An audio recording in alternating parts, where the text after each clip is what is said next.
ये हमारा प्लाजो हो गया रेडी।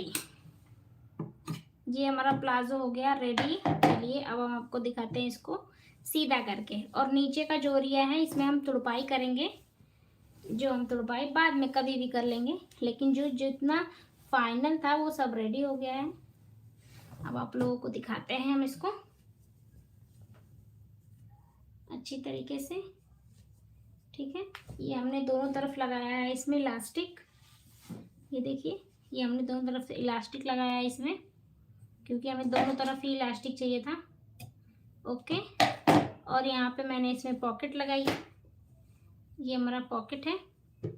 ठीक है, आप इसमें फ़ोन वगैरह कुछ भी रख सकते हो। चलो मैं कैंची रख के दिखाती हूँ।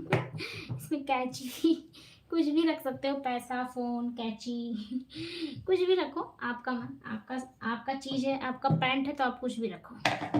ठीक है, ये हमारा पैंट रेडी हो गया।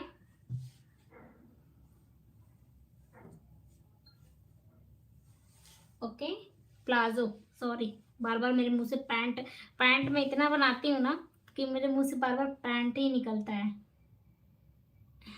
प्लाजो बन गया हमारा फाइनली। आप सब लोग बता